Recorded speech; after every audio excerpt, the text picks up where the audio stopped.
इस कार्यक्रम के पुण्यार्जक हैं सौभाग्य कोहिनूर, Shri Sanjay Jain, Shrimati Mamta Jain, Greater Kailash Delhi, Shri Vijender Jain, Shrimati Nirmal Jain, Gurugram, Shri Rajiv Jain, Shrimati Meenakshi Jain, Civil Lines Delhi, Shri Rajan Jain, Shrimati Monika Jain, Janakpuri Delhi, Shri Nirbhay Kumar Jain, Shrimati Rita Jain, Shri Rahul Jain, आशीष जैन परिवार, मथुरा उत्तर प्रदेश, श्रीमती कुसुमलता जैन, दादी जी, श्री राजीव कुमार जैन, श्री संजय कुमार जैन, प्रिंस जैन एवं समस्त चिरहौली परिवार, बरहन आगरा। ओम नमः शिवेभ्यः, ओम नमः शिवेभ्यः, श्री वीतरागाय नमः। ओम नमो अरति भगवते श्रीमती श्री पारस तीर्थंकराय दोषगुरुराय सर्वज्ञाय स्वयंभुवे सिद्धाय बुद्धाय परमात्मने परम सुखाय त्रैलोक्यमहि व्याप्ताय अनंत संसारे चक्र परिवर्तनाय अनंत दृष्टाय अनंत ज्ञानाय अनंत सुखाय सिद्धाय बुद्ध संकराय सत्य ज्ञान श्रवणशियारी का श्रावक श्राविका प्रमुख चतुर्संगो सर विनाशनाय घाती कर्म विनाशनाय अघाती कर्म विनाशनाय अवायस्माकम छिंदे छिंदे मृत्युम छिंदे छिंदे अधिगामम छिंदे छिंदे प्रतिगामम छिंदे छिंदे वलिगामम छिंदे छिंदे क्रोधम छिंदे छिंदे अग्निम छिंदे छिंदे सर्वशत्रुभयम छिंदे छिंदे सर्वशर्गम छिंदे छिंदे शर्विघ्नम छिंदे छिंदे सर्वभयम छिंदे छिंदे सर्वराजभयम छिंदे छिंदे सर्वचोरभयम छिंदे छिंदे सर्वदुष्टभयम छिंदे छिंदे सर्वमृगभयम छिंदे छिंदे सर्वातुचक्रभयम छिंदे छिंदे सर्वपरमंत्रम छिंदे छिंदे सर्वशूलरोगम छिंदे छिंदे सर्वक्षयरोगम छिंदे छिंदे सर्वकुष्ठरोगम छिंदे छिंदे सर्वक्रूररोगम छिंदे छिंदे सर्वधर्मारिम छिंदे छिंदे सर्वगजमारिम छिंदे छिंदे सर्वाशिमारिम छिंदे छिंदे सर्वभौमारिम छिंदे छिंदे सर्वमहिष्मारिम छिंदे छिंदे सर्वधान्यमारिम छिंदे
आदिनाथ जय नमः।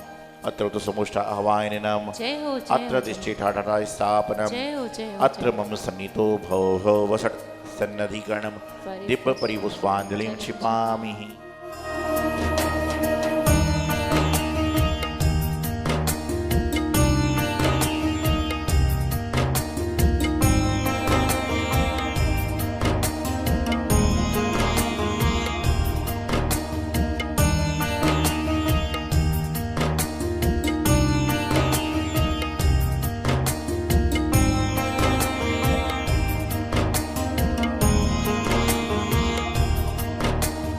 कहते हैं जैसी संगत वैसी रंगत, अर्थात इंसान की संगति कैसे मित्रों से है उसका जीवन में बहुत बड़ा प्रभाव पड़ता है। यदि आपके मित्र और आपका इत्र दोनों सुंदर हैं तो समझ के चलना कि आपके कपड़ों पर भी महक आएगी और आपके जीवन में भी महक आएगी। लेकिन आज जिस तरह से इत्र नकली हो रहा है, इत्र में मिलावट चालू हो गई है, उसी तरह से जो हमारे पास की मित्र हैं उसमें भी मिलावट चालू हो गई है, उसमें भी नकलीपना आ चुका है कि ऊपर का चेहरा कुछ और अंदर का चेहरा कुछ। ऊपर का फेस अलग है इंसान का और अंदर का फेस अलग है, इसलिए वह व्यक्ति कभी भगवान को फेस नहीं कर पाता है, वह व्यक्ति कभी गुरु को फेस नहीं कर सकता है, वह कभी जिनवाणी को फेस नहीं कर सकता है, क्योंकि उसका फेस बाहर का अलग है और अंदर का अलग है, इसलिए वह व्यक्ति कभी देव शास्त्र गुरु को फेस कर ही नहीं सकता। मित्र कैसे हो, इस पर विचार करना जरूरी है। जिस तरह से जल है, जल बरसता है और यदि नाले में चला जाता है तो बाहर आता है तो क्या कहलाता है? नाली का पानी है। और यदि वही जल जाकर सागर में मिल जाता है तो क्या कहलाता है? सागर का पानी है। जल वही था लेकिन उसकी संगति कैसे हुई ये महत्वपूर्ण हो जाता है। अभी आपने पूजन करी, पूजन में सबसे ज्यादा आपने क्या लिया? अष्टद्रव्य आपके पास थी। अष्टद्रव्यों में सबसे ज्यादा उपयोग आपने किस वस्तु का किया बताइए? सफेद चावल का। सफेद चावल का उपयोग आपने किया। बादाम चढ़ाई, लौंग चढ़ाई, इलायची चढ़ाई, सब कुछ चढ़ाया, लेकिन सबसे ज्यादा क्या करा आपने? चावल चढ़ाए, जो हर एक अर्घ में चढ़ाए, सब कुछ किया। चावल चावल है, लेकिन यदि चावल कुमकुम के साथ मिल जाता है, चावल चंदन के साथ मिल जाता है, चावल रोली के साथ में मिल जाता है, तो ये चावल आदमी के मस्तक पर लग जाता है और मस्तक का टीका बन जाता है और लगाने वाले को और लगवाने वाले दोनों को एक अभिमान होता है, मान होता है कि मेरा सम्मान हो रहा है। लेकिन इसके विपरीत उसमें से कुछ चावल के दाने दाल में मिल जाते हैं तो क्या बन जाता है? उसमें से कुछ दाने चावल के यदि दाल में मिल जाते हैं तो खिचड़ी बन जाती है। और खिचड़ी बहुत खतरनाक है। खिचड़ी यदि इंसान के दिमाग में पकने लग जाए तो बहुत मुसीबत हो जाएगी। खिचड़ी कुकर में चढ़ रही है वो तो सही है। खिचड़ी जो है जब तक कुकर में पक रही है जब तक तो सही है। खिचड़ी कुकर में पकेगी तो रोगी का रोग दूर कर जाएगी। लेकिन यदि खिचड़ी इंसान के दिमाग में चढ़ जाएगी तो अच्छे अच्छे इंसान को मनोरोगी बना दे तो कोई बड़े आश्चर्य की बात नहीं है। इसलिए खिचड़ी को कुकर में पकाओ, लेकिन कुकर में तो आप पकाते नहीं हो। पकाने वाली घर में लगी हुई है, पकाने वाला बावर्ची लगा हुआ है। तो खिचड़ी जब आप घर में खाना भोजन नहीं बनाते हो, जब ही आपके दिमाग में खिचड़ी पकती है। और जो घर में खिचड़ी पकाते हैं उनके दिमाग में खिचड़ी पकाने का समय नहीं होता, क्योंकि कहते हो ना खाली दिमाग है। एक कहावत है कि खाली दिमाग शैतान का घर, लेकिन कहावत बदल गई है। खाली दिमाग जलन का घर, खाली दिमाग ईर्ष्या का घर, खाली दिमाग विरोध का घर। कहते खाली दिमाग शैतान का घर होता था, लेकिन शैतानों ने आजकल जन्म लेना बंद कर दिया। शैतानों ने इस पृथ्वी पर अवतार लेना बंद कर दिया। एक शैतान से पूछा गया कि आप पृथ्वी पर क्यों नहीं आते? उन्होंने एक सुंदर सा जवाब दिया, जब घर घर में शैतान हो चुके हैं तो हमारा पृथ्वी पर आने का फायदा क्या है? जब घर घर में, नगर नगर में, मंदिर मंदिर में, दोस्त दोस्त में शैतान पैदा हो गए हैं तो हमारा शैतान का जन्म लेना फायदेमंद क्या है? मंदिर का पुजारी क्या करेगा? जब आपके पास आने वाले सारे पुजारी हैं तो पुजारी का क्या काम है? मंदिर का मालिक क्या करेगा जब सारा काम आप करते हो? उसी प्रकार से घर में सारा आप काम करोगे तो बावर्ची क्या करेगा? उसी प्रकार शैतान कहता है मैं आके करूं क्या? मैं आकर करूं क्या? जब सारे के सारे लोग शैतान हो गए हैं तो मेरा क्या हो? जीवन में संगति कैसी है, इस पर विचार अनिवार्य है। और इस बारे में कई बार हम बोल चुके हैं, कई बार आप सुन चुके हो, लेकिन संगति का जीवन में बहुत बड़ा प्रभाव है। संगति का जीवन में बहुत बड़ा महत्व है। संगति का जीवन में एक बहुत बड़ा असर हुआ करता है। यदि आपकी संगति धर्मात्माओं से है, पूज्य पुरुषों से है, महापुरुषों से है, तो आपके विचार भी अच्छे बनते जाएंगे। और यदि आपकी संगति दुष्ट व्यक्ति से है तो आपके जीवन में दुष्टता आ जाए तो कोई बड़े आश्चर्य की बात नहीं। और यदि आपको कोई व्यक्ति अच्छी संगति के लिए नहीं मिल रहा तो आप क्या करोगे बताओ? यदि आपको कोई व्यक्ति नहीं मिल रहा जिसकी संगति अच्छी कर पाओ तो आप क्या करोगे? तो गुरुदेव कहते हैं अच्छे व्यक्ति की तलाश मत करो, खुद अच्छे बन जाओ। तुम्हारी संगति से किसी का जीवन अच्छा बन जाएगा। अच्छा नहीं मिल रहा तो अच्छा बनने का प्रयास करो, लेकिन दुर्जनों की संगति कभी मत करो। महाभारत का प्रसंग सभी को पता है। कौरव कितने थे? 100। पांडव कितने थे? 5। विजय किसकी हुई? पांडवों की। इसका मतलब हो गया जनसंख्या नहीं, बल संख्या नहीं, मनो की संख्या ज्यादा होना चाहिए। उसका कारण था,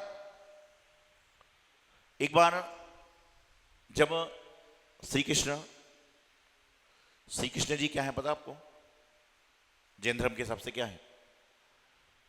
अरे आप लोग इतनी ग्रंथ पढ़ रहे हो, किताबें पढ़ रहे हो, ये पता नहीं श्री कृष्ण जी क्या है? क्या है जैनागम के हिसाब से? क्या है बताइए? वो तो भविष्य के हैं, वर्तमान में क्या है? क्या है वर्तमान में? क्या है बताओ? नारायण। क्या है? श्री कृष्ण जी नारायण है। छोटी सी बात है, लेकिन आपका दिमाग नहीं है।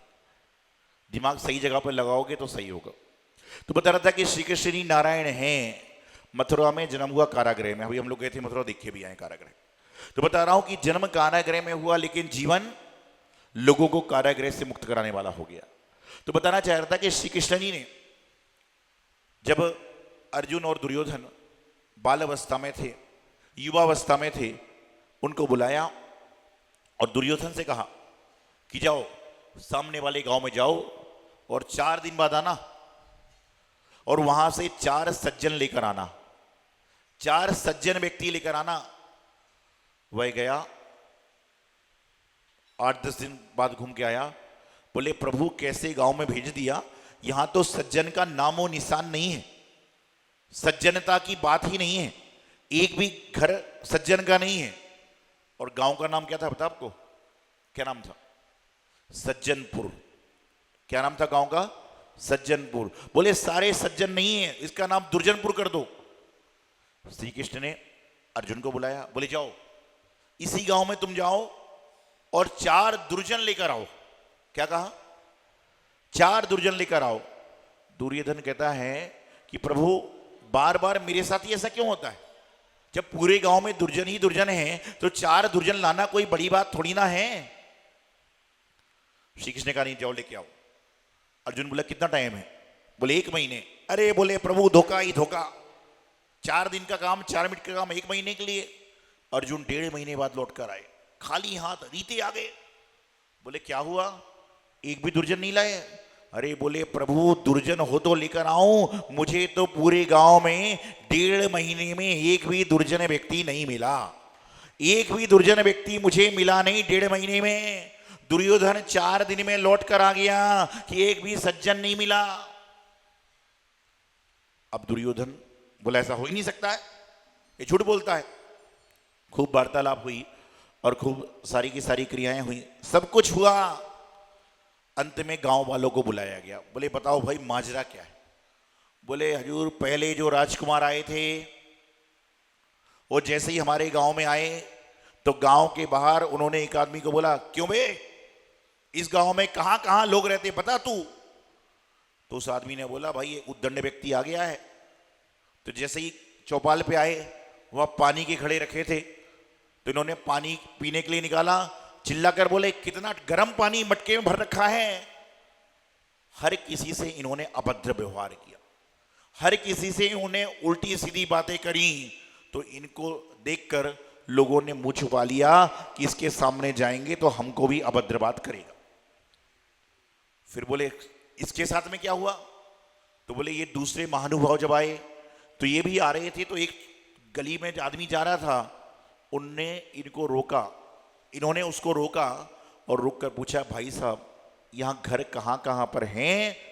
तो साइकिल वाला जो व्यक्ति था उसने अपनी साइकिल को खड़ी करी और हाथ पकड़ के यहाँ पर लेकर आए। जैसे ही चौपाल में गए वहाँ पानी रखा था, 2-4 लोग बैठे थे। इन्होंने पूछा कि मुझे प्यास लगी है, क्या मुझे पीने को शीतल जल मिल सकता है? तो चौपाल के लोगों ने अपने घर से पानी लाकर पिलाया और साथ में फल फूल भी खिलाए। तो ऐसा व्यक्ति जब था तो इसका आदर सत्कार हुआ। और आप सच मानो हमारे गांव के लोग तो इनको छोड़ना ही नहीं चाह रहे थे। बोले क्यों? बोले इतना सज्जन पुरुष गांव में है, तो सज्जनपुर गांव नाम सार्थक होगा। तो दुर्योधन को बात समझ में आ गई कि लोग तो वैसे के वैसे हैं, लेकिन तुम्हारा व्यवहार उनको दुर्जन बना देता है और तुम्हारा व्यवहार उनको सज्जन बना देता है।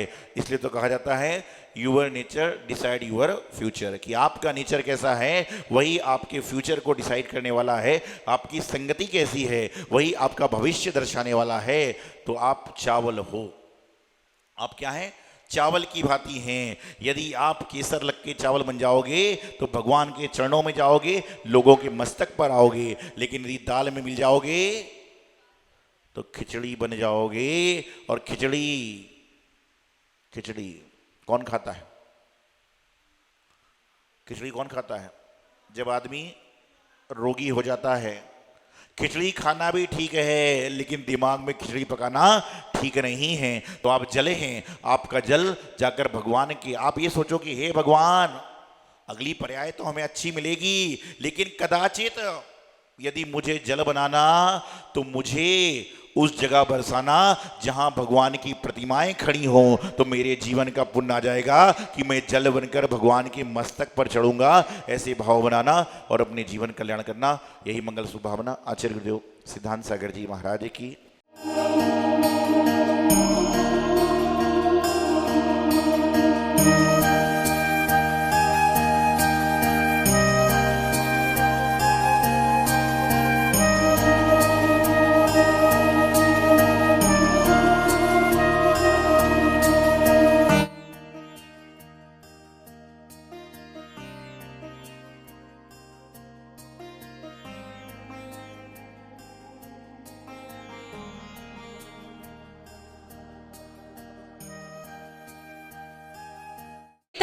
सागर जी गुरु आपके वाल योगी कहलाते हो।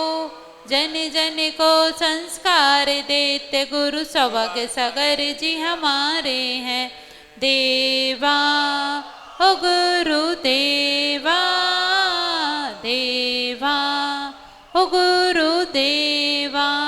ओम ब्रीम परम पूज्य बालोगी आचार्य श्री 108 सौभाग्य सागर जी गुरुदेव साक्षात विराजमान, जिनके पावन चरणों में मन से वचन से काय से बड़ी भक्ति भाव पूर्वक जलादि अर्घम निर्पामिति स्वाहा। इस कार्यक्रम के पुण्यार्चक थे सौभाग्य कोहिनूर Shri Sanjay Jain, Shrimati Mamta Jain, Greater Kailash Delhi. Shri Vijender Jain, Shrimati Nirmal Jain, Gurugram. Shri Rajiv Jain, Shrimati Meenakshi Jain, Civil Lines Delhi. Shri Rajan Jain, Shrimati Monika Jain, Janakpuri Delhi. Shri Nirbhay Kumar Jain, Shrimati Rita Jain, Shri Rahul Jain, आशीष जैन परिवार, मथुरा उत्तर प्रदेश। श्रीमती कुसुमलता जैन, दादी जी, श्री राजीव कुमार जैन, श्री संजय कुमार जैन, प्रिंस जैन एवं समस्त चिरहौली परिवार, बरहन आगरा।